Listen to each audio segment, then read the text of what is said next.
Have you ever walked away from a conversation and thought, that didn't feel like me? You snapped when you meant to stay calm. You shut down when you wanted to speak up. You agreed when you desperately wanted to say no. Or you left before you could explain yourself. And later, when you replay it, you think, why did I do that? Those moments feel like failures of willpower or personality, but they're usually something else. In many cases, your nervous system has already moved into protection mode and selected a default before the thinking part of you ever got a chance to have a real say. I'm Dr. Tracey Marks, a psychiatrist, and I make mental health education videos. This is the fourth video in the High Alert module of the Your Brain Under Pressure series. I'll have the series linked in the description in case you missed the others. In the last video, we talked about why your brain keeps predicting the worst and how the worst case thinking can be a protective prediction when your brain is trying to keep you safe. Today, we're talking about the next step. Once your brain predicts threat, it doesn't just create feelings, it organizes action and uses protective defaults. Now let's define the defaults. Fight, flight, freeze, and fawn are protective patterns. They're the body's preset ways of trying to keep you safe, and they switch on before your thinking self has full access to the situation. In some instances, the danger your brain detects may be physical, but in everyday life, it's often social or emotional, like a sharp email, a supervisor's tone, or a room where you feel evaluated. Your body may react as though something important is at stake, even when there's no physical danger.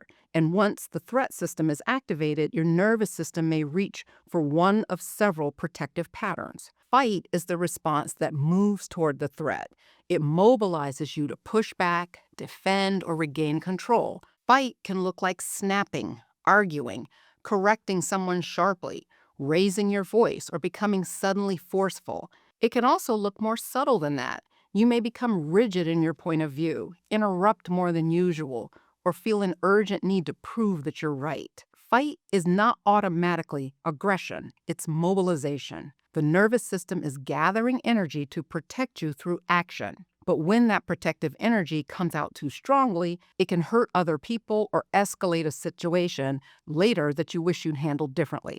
Flight is the response that moves away from the threat. It creates distance. And this can look like leaving the room, ending the conversation quickly, avoiding the person, changing the subject, distracting yourself, or mentally planning your escape while the other person is still talking. Sometimes flight looks like productivity. You suddenly need to work or clean, drive, scroll, reorganize, or do anything that gets you away from the feeling.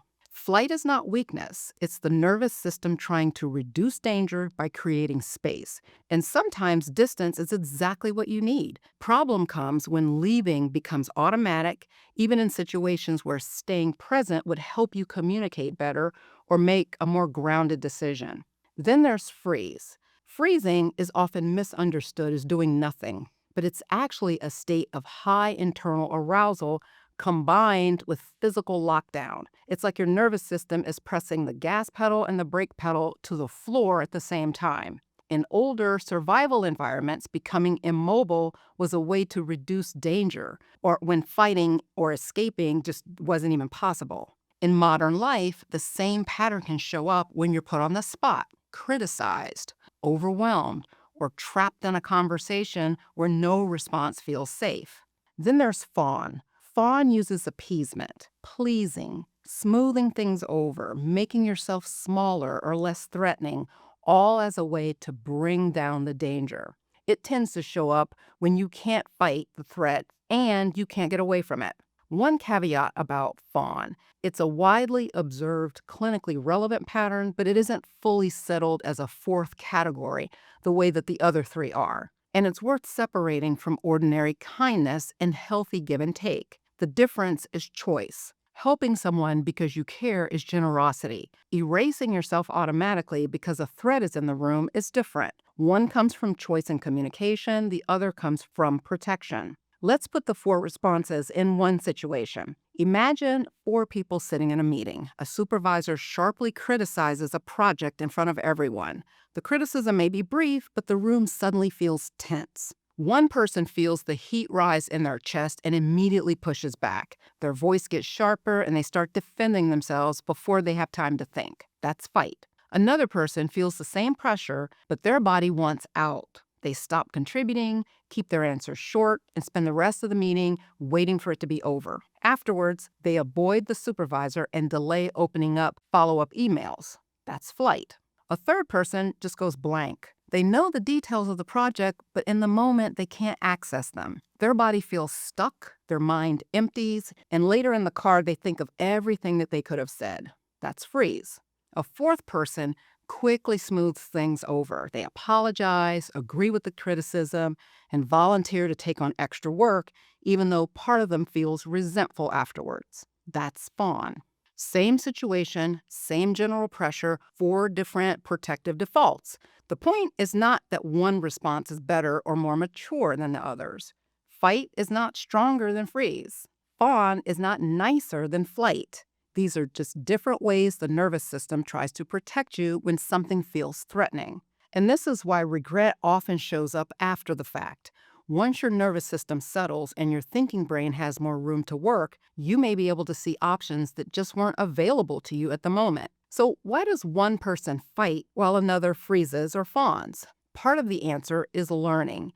Your nervous system tends to reuse what has protected you before. If pushing back helped you avoid being controlled, fight may show up quickly. If getting away helped you stay safe, flight may become your default. If staying still kept things from getting worse, freeze may become familiar. If pleasing someone reduced conflict or danger, fawn may become automatic. When these situations arise, the brain doesn't look at just what's happening right now. It also asks, what happened before and what worked then? This is why a response can feel bigger than the current situation calls for. Your nervous system may be responding to the present through an old protective pattern. It's using the same information it already has, even when that information doesn't fit the moment as well as it used to. So what can you do with this? Here's the point first. You can't step out of a pattern that you can't see coming. So the work isn't to stop your response by force. The work is to recognize it earlier. I would suggest starting by finding your default, the one that tends to show up most when you feel cornered. For a lot of people, it's mostly 1 or 2 of the 4. And once you know yours, you can start to recognize its early signature in your own body. For fight, the early sign may be heat in your chest, a tight jaw, or the urge to interrupt. For flight, it may be scanning for an exit, wanting to cancel, or feeling suddenly restless. For freeze, it may be blankness, stillness, or losing access to words. For fawn, it may be an automatic apology, a quick yes, or an intense focus on the other person's mood. These early signs matter because they give you a chance to notice the pattern sooner, and noticing sooner is how you can begin to create more choice. That early signature is the seam. It's the first moment the pattern is loading, and that's the point where you can eventually step in with a different response. Now, we have to remember, these patterns usually developed for a reason. At some point, they may have helped you get through something. The question is whether the same response is helping you now. If fight protects you from feeling powerless, but it damages trust, you may need a different way to set boundaries. If flight protects you from overwhelm but prevents repair, you may need a different way to take space. If freeze protects you from making the wrong move but leaves you voiceless, you may need a way to buy time without disappearing. And if fawn protects you from conflict but disconnects you from your own needs, you may need to practice tolerating someone else's disappointment without rushing to fix it. That kind of change doesn't happen by yelling at yourself to respond differently.